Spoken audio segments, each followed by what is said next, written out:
velejadores no Espírito de Deus, porque o vento sopra. Nós somos a vela para sermos conduzidos por esse vento chamado Espírito Santo. Para iniciar o assunto, nós precisamos fazer duas considerações, que são duas perguntas. A primeira pergunta: por onde deve começar esse avivamento espiritual? Pela igreja ou pela família? Paulo acabou de nos orientar em Efésios 5,18, não vos embriagueis com vinho no qual há dissolução, mas esse avivamento deve começar pelo lar, pela sua casa, pela família. Na medida em que você vai se enchendo do Espírito Santo, o seu cálice vai transbordar, como disse Davi, o meu cálice transborda. E a partir do momento que esse cálice começa a transbordar na sua casa, na sua família, no seu lar, quem é que vai receber o benefício disso? A igreja. Então esse avivamento vai chegar até a igreja.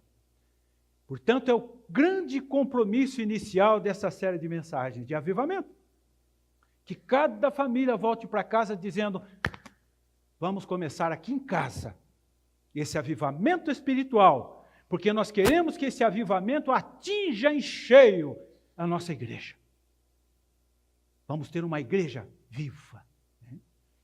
A segunda pergunta: quem é o Espírito Santo? Infelizmente, para muitos crentes ou cristãos, o Espírito Santo é apenas uma força, uma energia, um poder. Mas o Espírito Santo é uma pessoa, é uma personalidade divina. Uma das doutrinas da Igreja Cristã Evangélica é a Santíssima Trindade. Quem são as três pessoas da Trindade? Deus, Pai, Deus, Espírito Santo. Então é uma pessoa que pensa, que age, que opera, que sente, que entristece, que exorta, que encoraja e que convence do pecado, da justiça, do juízo. Portanto, meus irmãos, pais, mães, se o Espírito Santo não convencer, não somos nós que vamos convencer. Nós somos apenas instrumentos para apresentar a palavra, para exortar, para corrigir. Mas o vento precisa soprar em casa, na sua família. Nós temos que escancarar as portas, as janelas. Não podemos fazer como os discípulos. 8 dias depois da morte de Jesus, eles estavam trancados em casa. E Jesus, com o corpo glorificado, entra naquela casa, porque a casa estava fechada. E disse: Pai, seja convosco. E eu estava comentando hoje pela manhã que cerca de 500 igrejas já foram fechadas em Londres, de 2001 a 2019. Em contrapartida, 430 ou 429 mesquitas já foram abertas em Londres. Por que tantas igrejas estão sendo fechadas? Porque as suas portas estão fechadas para o soprar do vento do Espírito Santo. Então nós precisamos sair daqui dessa noite com o firme propósito: abrir as portas de casa, abrir as janelas e dizer: eu quero o Espírito Santo. Estamos muito entretidos em casa, muito acomodados em casa, com muitas redes sociais em casa, nós estamos muito confortáveis em casa e o Espírito Santo está lá fora, querendo entrar, querendo soprar, querendo avivar. E as coisas não acontecem na família. Estamos orando por conversões, as conversões não acontecem. Estamos orando pelos nossos negócios, os negócios vão de mal a pior. Estamos orando pelo nosso temperamento, para acabar os conflitos dentro de casa, por um aquecimento espiritual. Não acontece. Mas chegou o momento de mudarmos essa realidade. Um avivamento espiritual na sua casa, na minha família. Então vamos conhecer, vamos lembrar pelo menos, as 7 principais figuras do Espírito Santo, biblicamente falando. São pelo menos 7 figuras, que são símbolos do Espírito Santo. Qual é a primeira? A primeira figura do Espírito Santo é o próximo slide, né? Muito comum é o fogo. João Batista usou a figura do fogo. Ele disse, olha, eu batizo vocês com água, mas aquele que vier depois de mim vos batizará com fogo. Ele estava se referindo a Jesus, que iria batizar os seus discípulos com fogo, fogo do Espírito Santo. Uma outra figura comum do Espírito Santo é o óleo, o azeite, que é o óleo precioso da unção, lá que é do Salmo 133, o óleo que ungia os profetas, os reis, os apóstolos, os juízes, eles vinham com um chifre de azeite e derramavam na cabeça do ungido, e o azeite era símbolo sagrado do Espírito Santo de Deus, o óleo da unção. Uma outra figura muito conhecida do Espírito Santo é a pomba. Vocês se lembram onde foi e que momento em que a pomba se manifestou como símbolo do Espírito Santo? Foi no dia do batismo de Jesus. Ela veio sobre ele, pousou sobre ele. E o Espírito Santo de Deus então falou o quê? Eis o meu filho amado, quem tem o prazer. Pomba.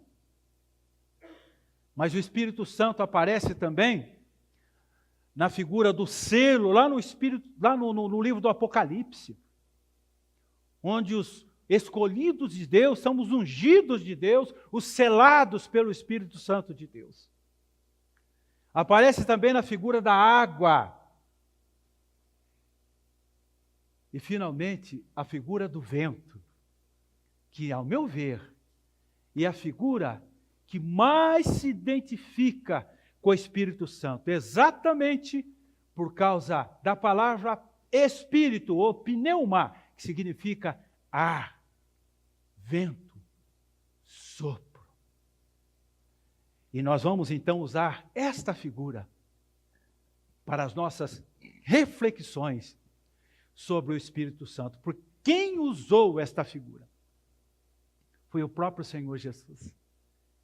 Ele usou o vento para falar sobre o Espírito Santo, que ele iria para o Pai, iria enviar a nós o Espírito Santo, e ele veio através do vento. Então vamos ler João capítulo 3, versículos de 1 a 10.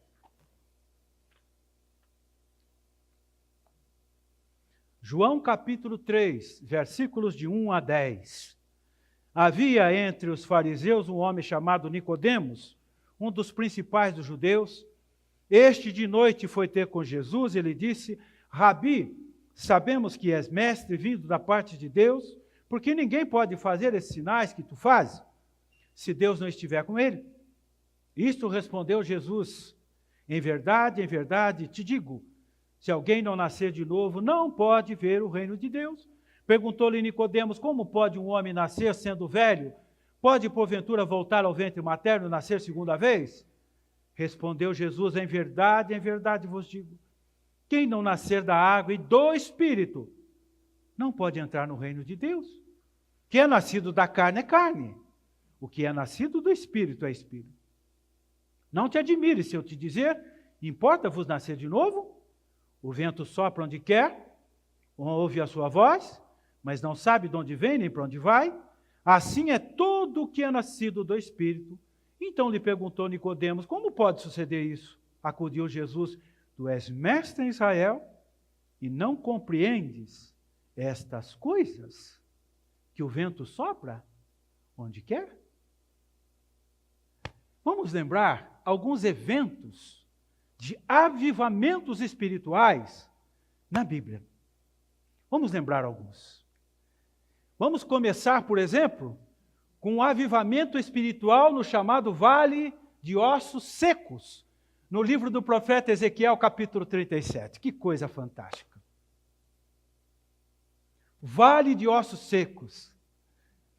Era o vale de Megido, vale do Armagedon, vale da decisão ou das decisões, porque grandes batalhas e muitas batalhas foram travadas ali naquele vale.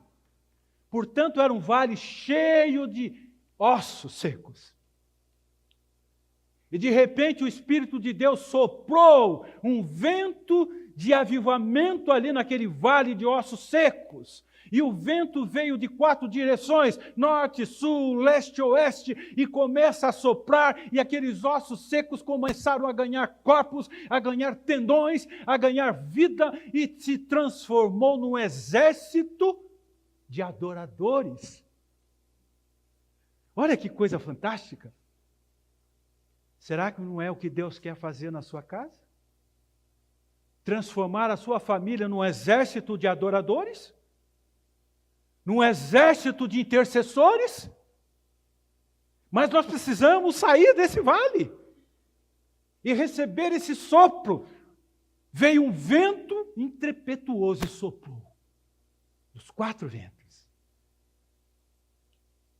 O outro evento de avivamento que nós lembramos foi no pós-dilúvio.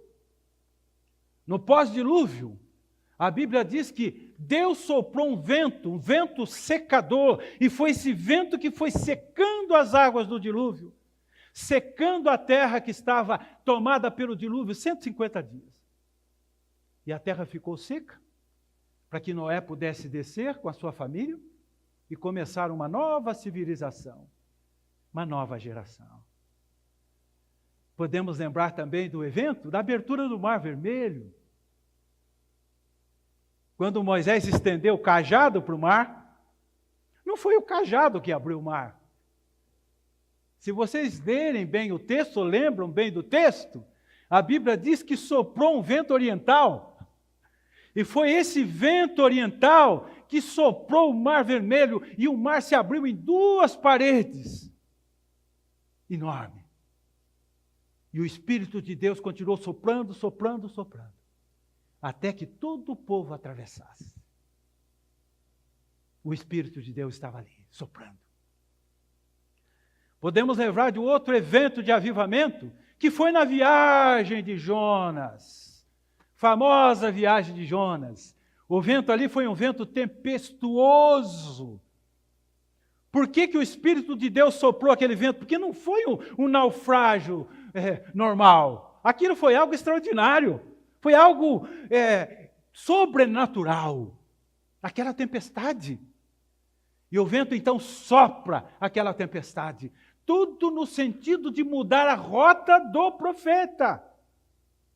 E trazer o profeta de volta para a cidade de Nínive. Foi o vento de Deus que soprou. E aí nós podemos lembrar do conhecidíssimo vento de Pentecostes. A palavra Pentecoste vem de Penta, 50. 50 dias depois da Páscoa. Todo o povo estava reunido na cidade de Jerusalém. Era festa.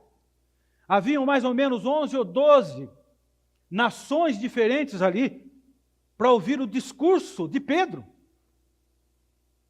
No mínimo 3.000 pessoas estavam ali. E Pedro começou a pregar, mas ninguém entendia nada. Porque não havia tradução simultânea. Pedro falava o hebraico e ninguém entendia nada. E o que é que a Bíblia diz? Que de repente ouve-se o som de um impetuoso vento. E aquele vento soprou sobre aquele lugar. E toda aquela multidão ficou cheia do Espírito Santo. E um milagre acontece. Cada nação passou a ouvir a mensagem de Pedro na sua língua materna. E eles ficaram cheios do Espírito Santo. E acontece algo extraordinário. Todos começaram a perguntar: que faremos? Que faremos? E Pedro disse: arrependei-vos e sede batizados, para serem cancelados os vossos pecados. E houve um batismo de 3.000 pessoas naquele dia. Todos estavam cheios do Espírito. Todos entenderam a mensagem. É muito importante os irmãos lembrarem que a igreja foi uma promessa de Jesus, lá em Mateus capítulo 13. Jesus disse para Pedro, sobre essa pedra, edificarei a minha igreja, e as portas do inferno não prevalecerão contra ela. Foi uma promessa. E essa promessa se realizou no Pentecostes. Ali a igreja foi batizada. Ali a igreja foi autenticada. E a igreja foi selada. E recebereis poder ao descer sobre vós o Espírito Santo. Naquele momento desceu. Atos 1 e 8. Jesus sendo assunto aos céus, os anjos disseram: vocês vão receber o Espírito Santo. Em Atos 2 ele desce. Através de duas figuras. Do fogo e do vento. E Jesus, então, preparando os seus discípulos para pregar o Evangelho, ele soprou sobre os seus discípulos, dizendo: recebam o Espírito. Ide por todo o mundo, pregai o Evangelho. Hoje é dia de velejar, disse um jovem atleta, velejador. E o jovem atleta estava animado. Aí quando ele olhou para o vento, ele disse: não vai dar para nós competirmos hoje. Porque o vento está muito ruim. E um mestre ali, muito sábio, né? Olhou para aquele jovem e disse: meu jovem, se tudo que Deus fez é bom, não existe vento ruim. O vento é uma bênção. Os verdadeiros velejadores, eles respeitam o vento e eles compreendem o vento. Eles reverenciam o vento. Os velejadores experientes. Eles compreendem o vento. Sabem quando podem ir, quando não podem ir. Eles compreendem. Esse foi o problema do Nicodemos. E o vento sopra Nicodemos onde quer. O que é nascido da carne é carne, Nicodemos. O que é nascido do Espírito é Espírito, Nicodemos. Importa-vos dizer que você deve nascer de novo, mas Jesus, eu sei que o Senhor é mestre em Israel. Porque eu reconheço que não poderia fazer esses sinais se não fosse da parte de Deus. Mas como é que eu posso nascer de novo sendo velho? Poderia voltar ao ventre materno? Jesus disse a Nicodemos: você é mestre e não compreende essas coisas. O vento está soprando. Ele não entendeu nada. O homem natural não entende as coisas do Espírito de Deus porque são loucura. Porque as coisas do Espírito de Deus só se discernem espiritualmente. Então nós vamos, nessa noite, compartilhar apenas algumas características do Espírito Santo. Aí no domingo que vem, nós vamos falar um pouco mais da sua ação.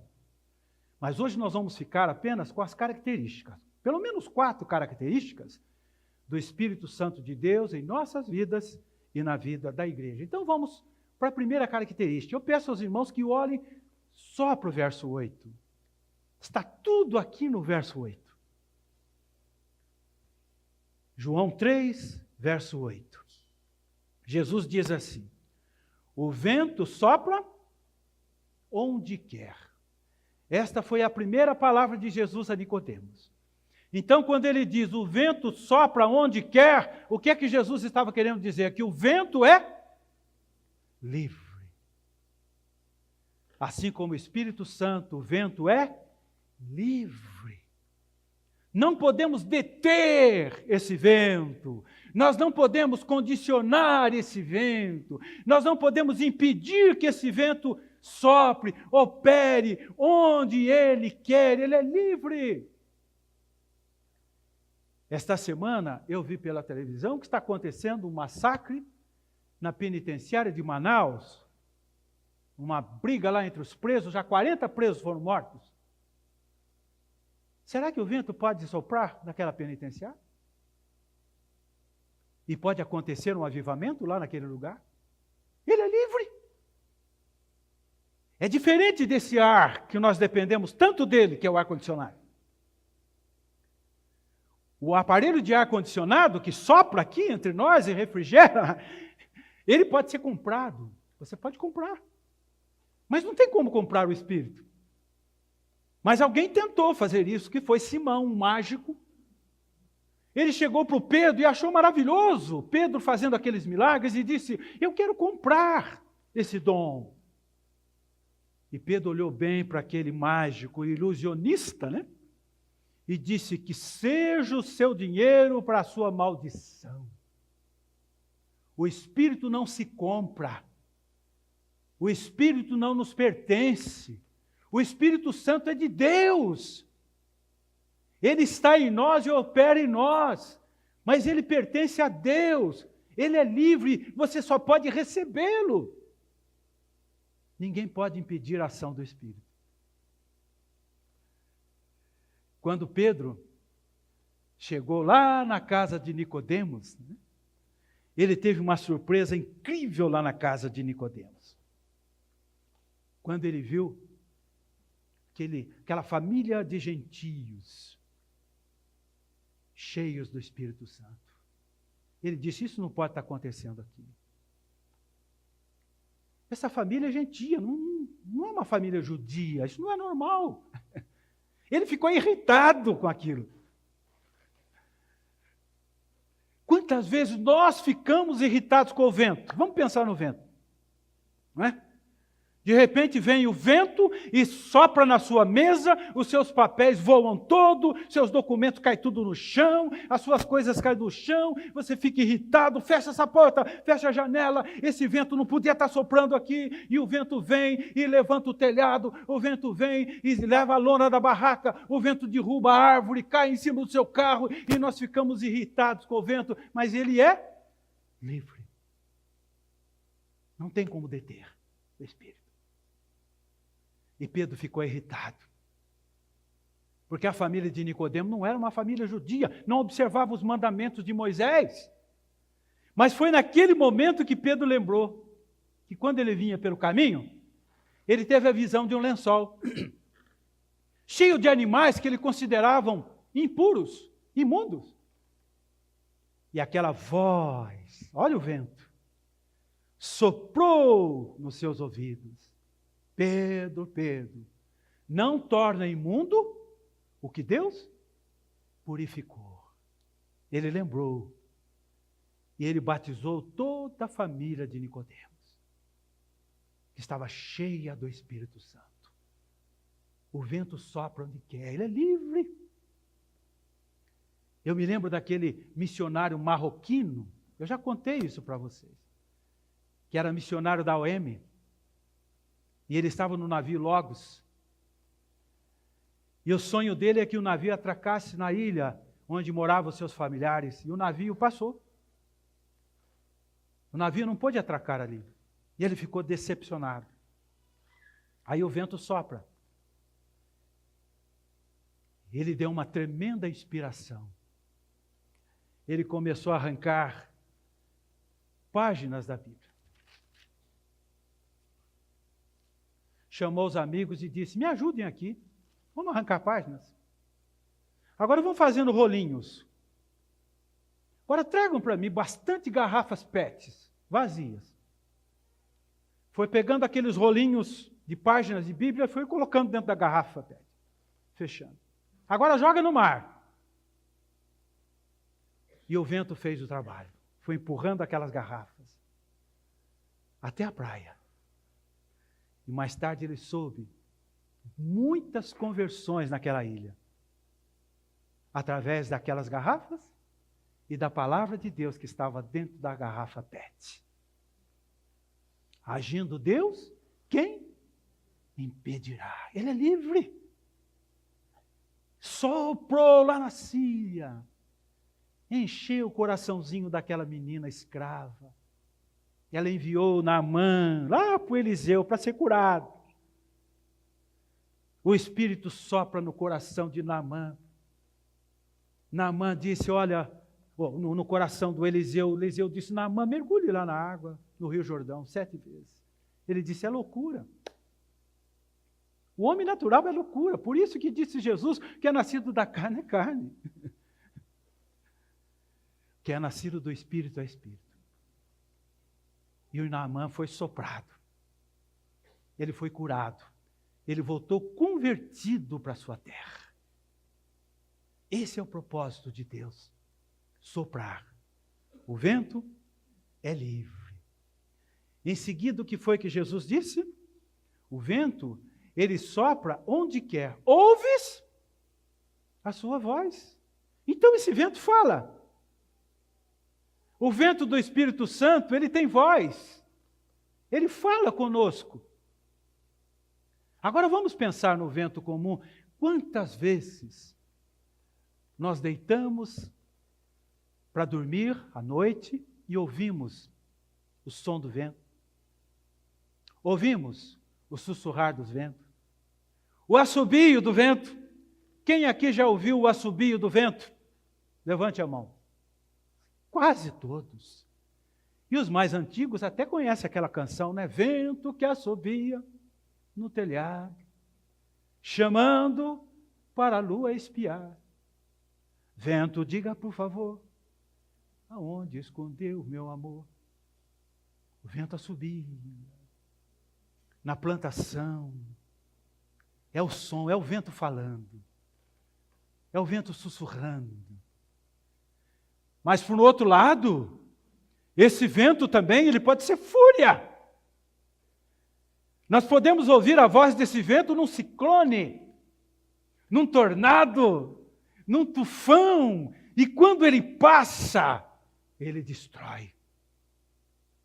Faz uma devasta. Mas só que antes do tufão passar, antes do ciclone passar, o que é que o vento faz? Ele avisa. E hoje nós temos até meteorologia para avisar, até mesmo meses antes. Olha, o vento vai passar, ele está avisando. E as famílias sabem que o vento vai passar. Eu me lembro de um casal de brasileiro, né, que quando passou um desses tufões lá, né, nos Estados Unidos, lá em Miami, ele disse, eu vou ficar, eu vou enfrentar esse vento. E ele ficou. Eu já enfrentei muitos ventos. Mas o vento avisa, antes de passar, a fúria, o tornado, ele avisa, gente, sai da frente, evacue a área, fujam daqui, construam bunkers, tranca as portas, reforçam, porque eu vou passar. Ele avisa. E aqueles que insistem em subestimar a voz do vento. Aqueles que insistem em desprezar a voz do vento, acabam sofrendo juízo. E o vento está soprando. O vento está dizendo, não façam isso. O vento está dizendo, saia desta vida. O vento está dizendo, não faça essa decisão. Reconcilie a sua casa, a sua família. O vento está dizendo. Não vamos esperar o tufão chegar. Vamos ficar apenas com a brisa, com o murmurar do vento. E os irmãos que têm o Espírito Santo sabem que o vento fala. Ele fala conosco. E quando as coisas não estão certas, ele fala conosco. Ele avisa. Porque o mal pode vir. Deus é amor, mas Deus é juízo. E quando o vento sopra para julgar, já passou o aviso, o alerta. Mas ele também pode soprar para avivar. Quando ele soprou ali no Pentecostes, qual foi o resultado? A conversão daquelas almas. Quando ele soprou em Nínive, foram mais de 120 mil conversões, porque ouviram e atenderam a voz do vento. Jonas ficou irritado, porque não havia compreendido nada. Ele sopra, ele é poder, ele é força. Os irmãos já ouviram falar em energia eólica? Quantos aqui já ouviram falar em energia eólica? Levante a mão. Vários irmãos aqui. Então, para aqueles que ainda não ouviram falar, eu até aconselharia a ler um pouco. que é uma energia produzida, gerada através do vento. É uma energia espontânea, natural. E nós já estamos bem avançados, né, com essa tecnologia. Mais de 22 mil casas no norte e nordeste já estão sendo abastecidas com energia eólica, principalmente no estado do Rio Grande do Norte. É uma energia produzida através do vento. E os engenheiros, eles chamam de safra do vento os períodos de junho a novembro, porque é o período em que venta mais forte. O vento é mais forte. Né? Então, como não dá para fazer o que a ex-presidente Dilma falou, né, ensacar, né? Então os engenheiros decidiram colher o vento. Então, essa safra do vento está aí. O vento está soprando. E nós precisamos colher esse vento. E como é que nós colhemos esse vento? Como é que nós tiramos benefício dessa energia? Como é que nós tiramos benefício desse poder? Oração. Os irmãos precisam voltar para casa e colocar esse gerador para funcionar. Esse gerador está nos seus joelhos. Põe os seus joelhos no chão. Vamos colher esse vento. Vamos ficar cheios desse vento. Ele está soprando lá fora. As janelas estão balançando. As portas estão balançando. Mas o Apocalipse, capítulo 3, 20. Eis que estou à porta e bato. Se alguém abrir a porta e ouvir a minha voz, eu entrarei e cearei com ele e ele comigo. Hoje, quando ouvirdes a minha voz, não endureçais o vosso coração. Né? Então o vento fala conosco. E ele sussurrou nos ouvidos do profeta Elias. Deixa eu fazer uma pergunta aqui para os irmãos. Mas sejam bem sinceros. Será que um crente, ele pode sofrer depressão? Eu ouvi alguém dizer não, ouvi alguém dizer sim.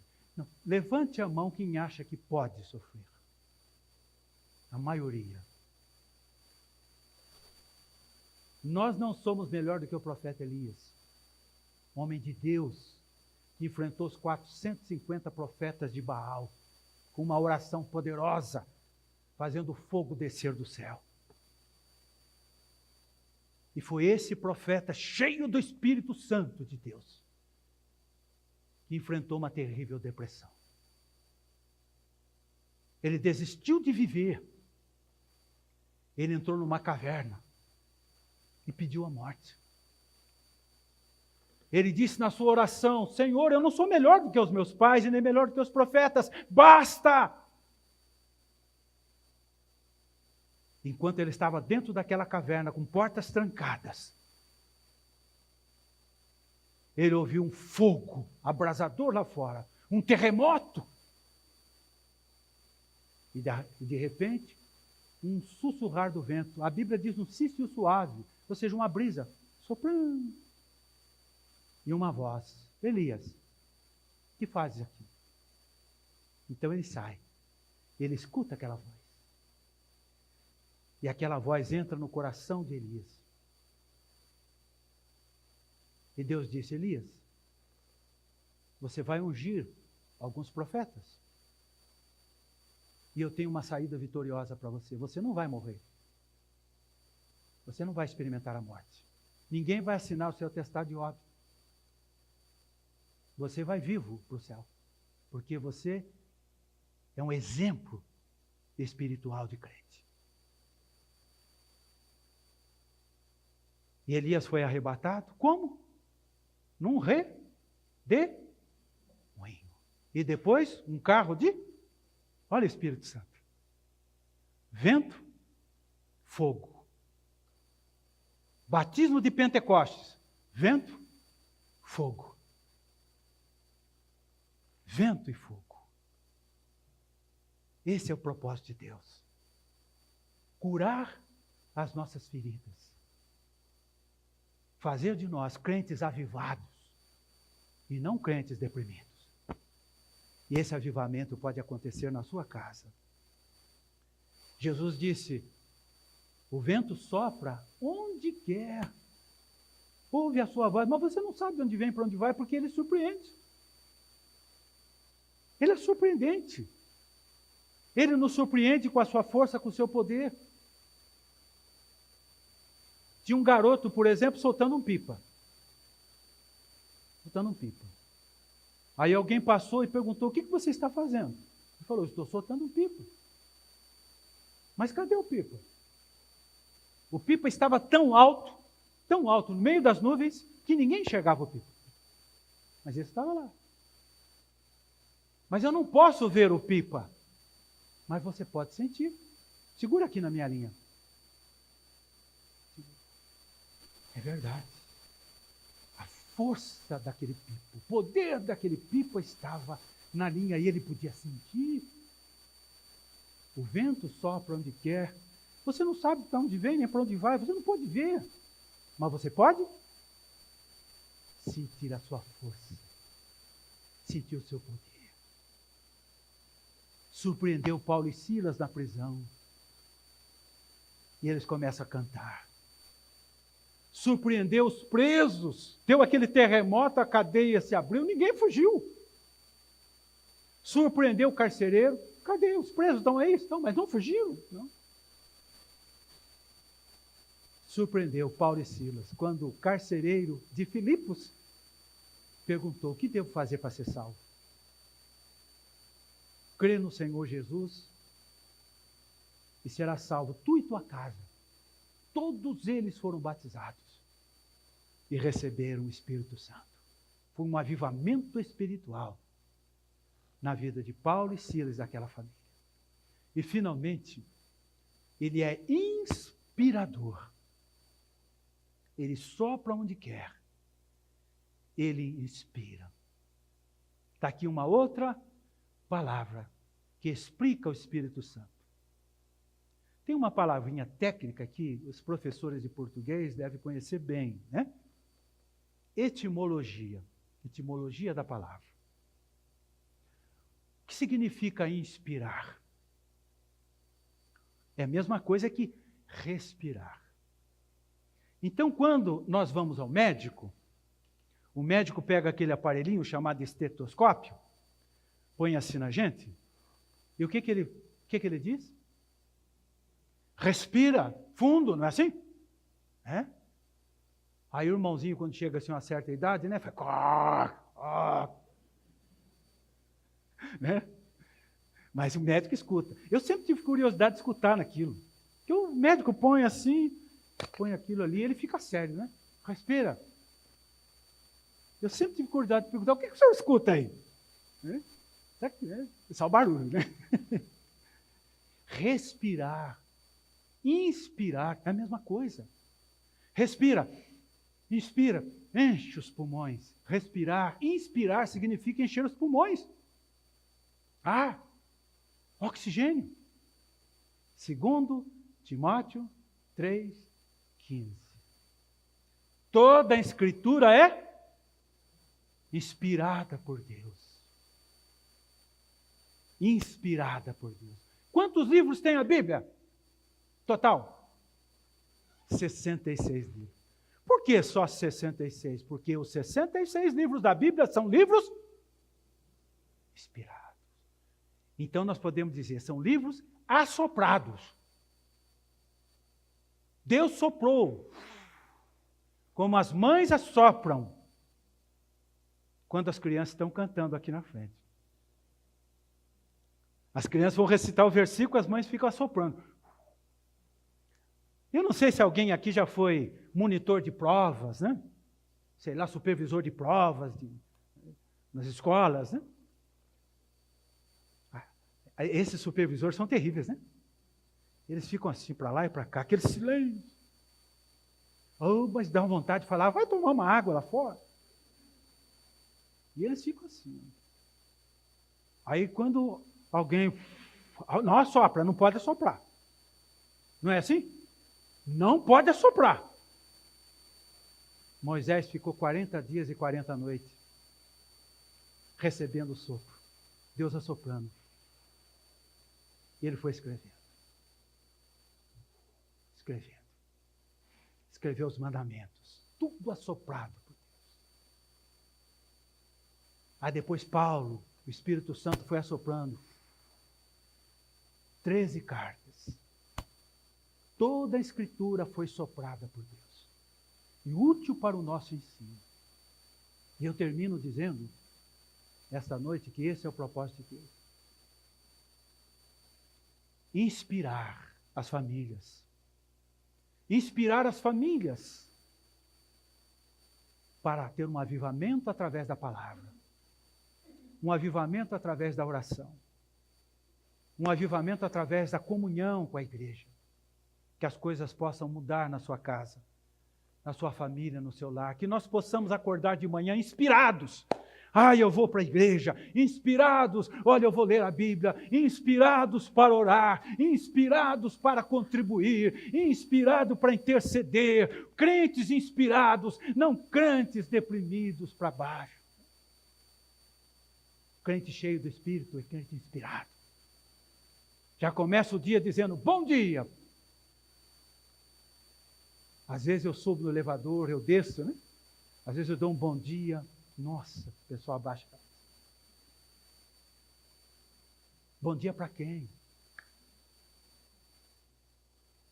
Não tem inspiração. Mas o Espírito Santo de Deus age. Ele é revelador. Ele é revelador. Eu vou contar para encerrar para vocês uma experiência que eu tive essa semana, na terça-feira. Né? Eu fui até o restaurante, buscar ali uma misturinha, um feijãozinho, porque ninguém é de ferro, né? Para fazer a comida. E aí eu fui, enquanto eu estava indo para o restaurante, na calçada, eu vi uma bolsinha pequena assim, de couro, novinha. E eu apanhei aquela bolsinha, tinha um zíper. Pensei, tomara que não tenha dinheiro aqui, né? Não tinha dinheiro. Aí eu abri a bolsa, tinha um jogo de chaves. Novinho também. Aí eu olhei para ver se tinha algum telefone, não tinha. Aí eu fechei, toquei a campainha ali do edifício, né? Aí o porteiro veio e falou, olha, eu encontrei essa bolsa aqui, tem um jogo de chave grande aqui. Acho que alguém perdeu, pode ser que seja aí do condomínio, né? Pode deixar comigo, eu vou guardar para o senhor. Aí eu fui. Aí quando eu estava voltando com o Marmitex, eu pensei, que bênção seria se eu encontrasse essa pessoa, não? Deve ser alguém desesperado procurando a chave. Era muita chave, muitas chaves. E eu vim pensando comigo, parece uma bobagem, né? Quando eu estava quase chegando no portão do meu condomínio, eu vi uma mulher desesperada. E a mulher na calçada, ele ia para lá, ela ia para cá, ele ia para cá. E eu falei, olha, perguntar não é pecado. Eu vou perguntar. Por acaso, a senhora perdeu a chave? Ela, a senhora achou? Falei, achei. Mas aonde está? Eu falei, eu vou levar a senhora até o lugar onde eu deixei as suas chaves guardadas. Fui até o condomínio, toquei a campainha, já encontrei a dona da chave. Que Deus te abençoe. Uma revelação simples. Qual foi a grande lição que eu aprendi com isso? Acordar de manhã inspirado, dizer, Senhor, me dê uma revelação. Eu quero levar uma alma para Jesus. Eu quero falar de Deus para alguém. Eu quero ajudar alguém a encontrar o caminho da salvação. Como disse a Milena, eu sou o caminho, a verdade e a vida. Foi a Milena que disse? Acho que foi. Sou o caminho, a verdade e a vida. Me dê essa revelação. E eu tenho certeza que a nossa vida, a sua vida, nunca mais vai ser a mesma. Que o Espírito Santo de Deus possa começar a soprar nessa noite. Em nome de Jesus.